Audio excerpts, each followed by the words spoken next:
곽수종의 뉴스 정면 승부. 안녕하십니까. 뉴스 정면 승부로 돌아온 곽수종입니다. 제 첫 멘트입니다. 국민이 엮인 겁니다. 칼 포포가 말하는 열린 사회와 닫힌 사회. 블랙리스트를 만들어서 야비하게 만들어 놓은 닫힌 사회, 즉 독재. 그건 누구에게 배웠을까? 무능하고 극단주의적 가치, 권력과 돈에 눈이 멀고 그 머릿속에 무엇이 들었을까? 궁금해지는 사람들. 소련이 붕괴하듯 동독이 무너지듯 역사는 또다시 증거하고 있습니다. 그렇게 그 끝은 비극이 되었건 희극이 되었건 반드시 돌아온다는 겁니다.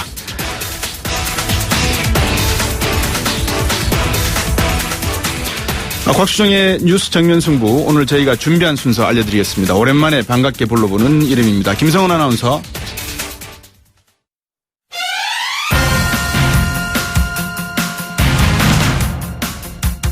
네, 곽 박사님 안녕하세요. 곽수종의 뉴스 정면 승부, 오늘 준비한 오늘의 하이라이트입니다.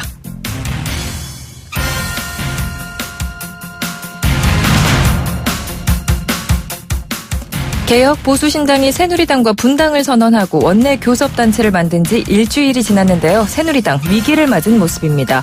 이정현 전 대표 당 위기 수습 차원이라며 오늘 전격 탈당 입장을 밝혔죠.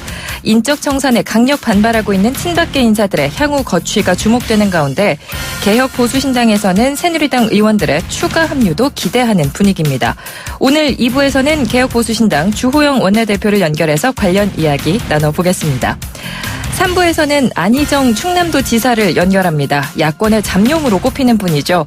탄핵 심판이 진행되는 과정이라도 대선 경선에 관한 구체적인 절차와 일정을 시작해야 한다. 오늘 이런 입장을 밝혔습니다.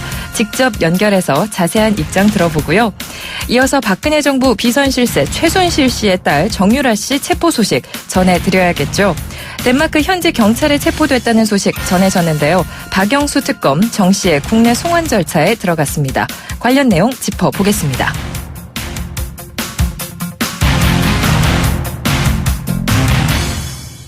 지금까지 김성은 아나운서가 전해드리는 곽수종의 뉴스 정면 승부, 오늘의 하이라이트였습니다. 청취자 여러분, 8시까지 쭉 함께해 주실 거죠?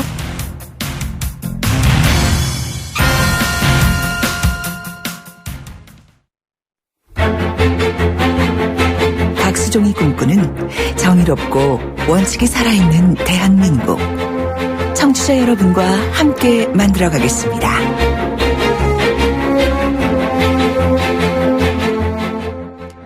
네, 김성은 아나운서 고맙습니다.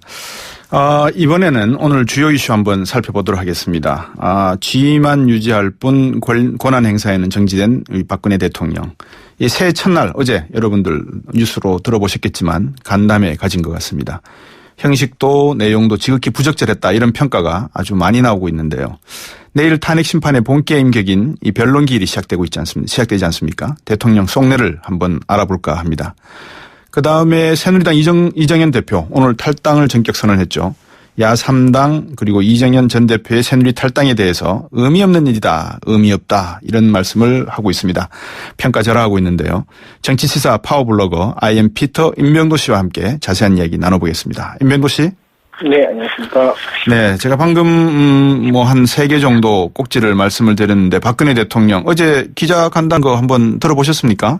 네, 그 관련된 뉴스랑 그걸 다 종합해서 좀 봤습니다. 네, 어떻게 들으셨습니까? 주장이 뭐였습니까?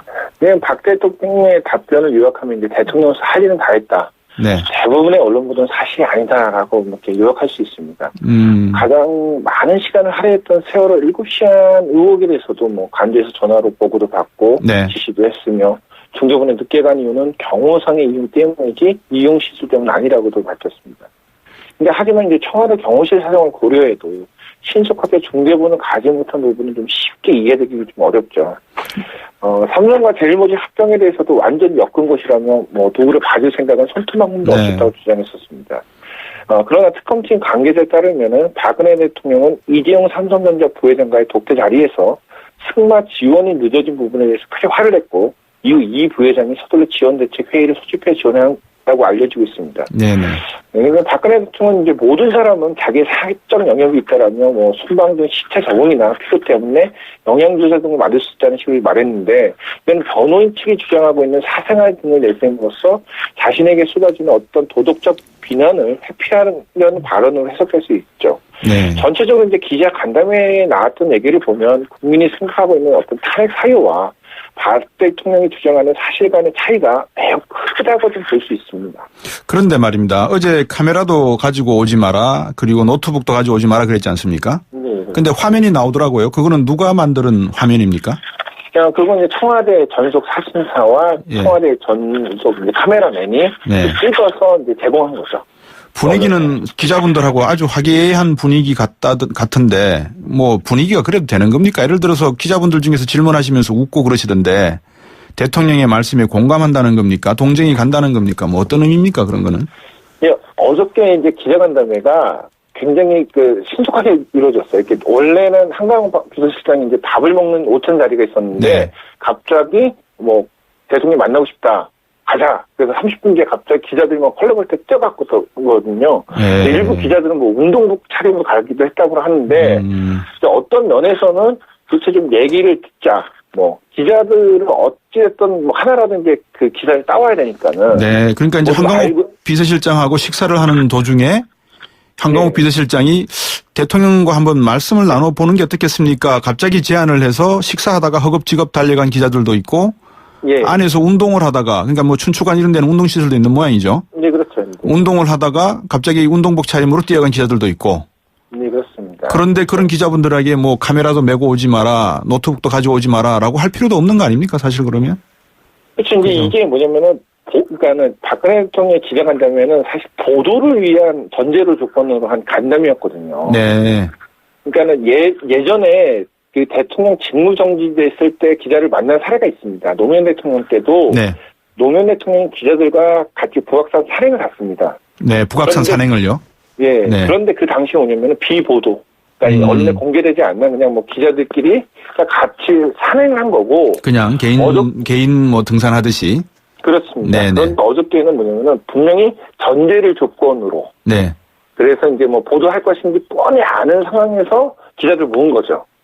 내가 이제 그러니까 내일이죠. 헌재 변론길이 있으니까는 이거에 네. 관련돼서 나의 어떤 변명과 그다음 나의 주장을 당신들한테 들려줄 테니까는 당신은 이걸 가지고 기자로 써라. 뭐 이런 건데 이런 상황에서 노트북, 휴대전화, 뭐 아니. 카메라 절대 가지고 오면 안 된다는 이거 자체가 조금 이상한 거죠. 그러니까 우리 임병도 씨가 보기에도 이거는 안하니만 못한 거 아닌가 생각이 드는데 어떠세요? 어떻게 보세요? 그런데 이제 그 국민과 예. 그 언론 입장에서는 이게 무슨 뭐 말도 안 되는 기자 간담회라고 볼 수 있지만은 예. 박근혜 대통령 입장에서는 굉장히 어떤 고도의 정치적 술수죠.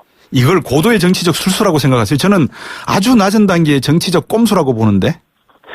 박근혜 대통령 입장에서는 제 얘기는 뭐냐면은 저희 그렇군요. 국민과 언론 어떤 상식적 수준에서 국민의 수준을 보는 게 못 아니라 따라간다. 예. 예, 그 박근혜 대통령 입장에서는 지금 현재 탄핵 그 심판에 이제 돼 있는 상황이고 그렇군요. 지금 그 언론과 여론조사에서도 지금 탄핵 헌재에 뭐 인용이 돼야 된다 막 이런 얘기가 나오고 있는데 네. 자기가 할 수 있는 만큼의 무언가를 해야 된다. 네. 그런 급박함과 어떤 지금 탄핵 그 기각을 유도하는 어떤 보수층의 집권을 결집하려는 그 세력들에게 뭔가 메시지를 주고 싶다. 네. 근데 이런 것들이 좀 합쳐져서 나온 것들이 아닌가. 보수층 결집을 위한 포석이다 이 말씀이군요. 네, 그렇습니다. 그 뒤에 어떤 보수층 결집하는 모습이 좀 어떻게 시그널이나 이런 게 좀 나오는 게 있습니까? 어떻게 느끼심이? 일단 이제 그 보통 이제 SNS에서 이제 네. 어르신들이 보통 이 카톡 메시지나 못 하시잖아요. 네, 예. 그런 것들 좀 많이 쓰시는데, 네. 그 돌아다니는 얘기도 있어요. 특히 뭐 박사모 카페라든지 이런 네. 부분에서. 근데 나왔던 얘기가 뭐냐면은, 박 대통령이 그런 얘기를 했어요. 그 신방 중에 시차정 때문에 피곤해서 영양제를 네. 맞을 수 있지 않느냐. 네. 이런 거죠. 그러니까 이런 것들을 통해서, 아니, 뭐 대통령 힘들면은 그런 네. 주사 맞을 수 있는 거지. 그게 무슨 도덕적으로 문제가 되느냐. 그러면 네. 도덕적인 문제가 가지 않는다라고 생각하시는 것도 대통령만의 생각이실 수 있겠네요. 국민 대다수는 야매로 한다거나 불법으로 하는 것은 다 맞지 않다고 생각을 하는데. 그렇죠. 근데 국민들 입장에서는 대통령에게 무슨 특별하게 어디 아프거나 그런 네. 것도 아니고 지금 뭐 나와있던 주소 내용들이 뭐냐면은 태반, 마늘. 그러니까 일반 사람들이 전혀 생각지도 못하는 청와대에서 과연 저런 주사를 맞았을 거라고 보기도 예. 어려운 약품들이나 주사액들이 지금 사용된 거거든요. 그렇군요. 대통령 신체에 관한 것은 뭐 2급 비밀이라면서요?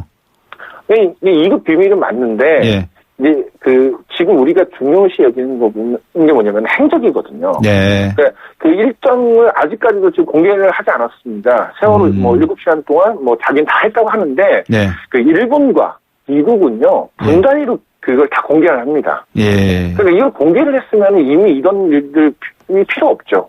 그렇죠. 그 본질을 공개를 하지 않으니까 자꾸 이상한 것까지 지금 파헤치게 되는 거죠. 이렇게 하실 바에야 처음부터 그러면은 세월호 7시간에 대해서 미리 말씀을 하실 수 있었을 기회가 있었을 텐데 그걸 안 하신 거는 또 왜 그러셨으며 그죠? 말씀하셨듯이 미국 대통령 같은 경우에 부시 대통령은 9.11 사태가 났을 때 5분 동안의 행적에 대해서 다 공개를 했었거든요. 어떤 일이 있었다는 걸. 그렇죠. 그런데도 불구하고 우리나라는 그거를 아직까지도 대통령 혼자의 말씀만 하고 계시니까 국민들과의 소통에는 문제가 있는 것 같다. 그런 말씀인 것 같네요. 그리고 이제 대통령도 또 얘기했더니 뭐 약까지 공개하는 나라가 어디냐 뭐 이런 식으로 해갖고 그러니까 자꾸 지금 그 국민들이 원하는 대답과 박근혜 대통령 생각하는 이게 굉장히 괴리가 달라요. 그래서 오히려 기자간담회를 통해서 네. 자신의 입장은 강력하게 전파됐지만 네. 국민들 입장에서는 세천에 어떤 분노를 유발시키는 것이 아니냐라는 예. 이런 비난도 좀 받고 있습니다. 쓰시는 용어도 저는 좀 뜻밖이었어요. 뭐 까발린다, 뭐 엮였다 이런 말씀을 쓰시길래 어우 대통령님도 참 소탈하시구나 저런 말씀을 쓰시는구나라고 생각을 했거든요. 그다음에 이 대통령에서 가장 얘기했던 건 언론의 왜곡 보도. 예. 언론이 너무나 많은 왜곡과 허위를 남발해 걷잡을 수 없게 됐다. 예. 그러면서 이제 뭐 엮였다. 이게 이제 삼성의 어떤 합병얘기 때문에 이제 나왔던 얘기고 네. 뭐 어이가 없다. 까발리니 손톱만큼. 사실 이런 거는 대통령으로서의 어떤 어휘 선택에서 굉장히 낮은 수준. 알겠습니다. 이런 말은 좀 이렇게 외부적으로 쓰면 안 되는 발언과 화법이죠. 예, 청취자분들 조금 이렇게 분위기를 돌리기 위해서 다른 질문 하나 드려볼게요. 임명진 비대위원장 말입니다. 네.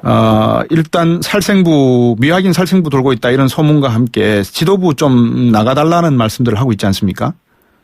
그래서 이제 그러니까는 그 전에 이제 했던 얘기는 이제 뭐 박근혜 정부에서 주요 직책이나 뭐 당에서 대표를 포함한 책임 있는 자리에 있던 사람들 네. 그러니까 3대 인적 청산에 해당하는 거죠. 그래서 네. 요번에 이정현 전 대표가 이제 착각을 한 것이고 그다음에 이제 아직도 남아 있는 사람도 있어요. 뭐 총선에서 당의 분열을 조장했던 인사, 네. 뭐 호가 후위하며 상식에 어긋나는 언설했던 사람들. 그러면 다 나가야 되지 않나요? 새누리당에 있는 사람들? 그렇죠. 이제 대부분 이제 새누리당의 어떤 친박계가 나가야 되는데 네. 그러니까 이런 임명진 비대위원장의 인적 쇄신 요구에 대해서 네.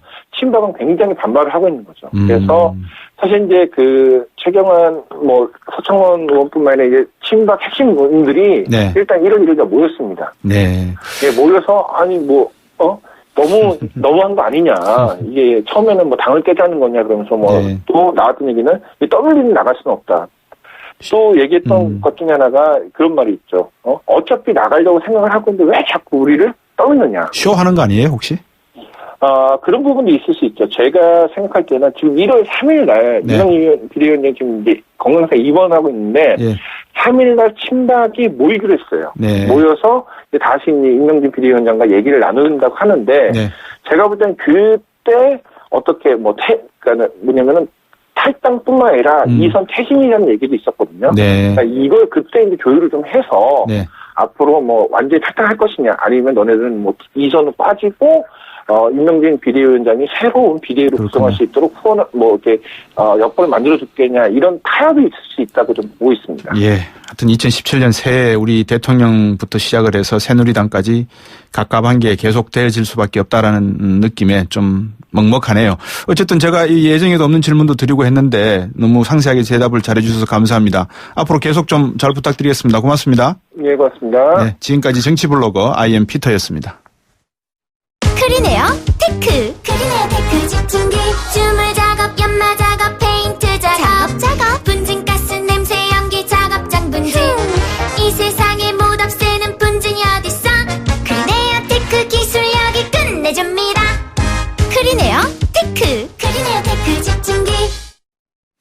네, 1부 순서는 여기까지입니다. 잠시 후 2부에서 뵙겠습니다.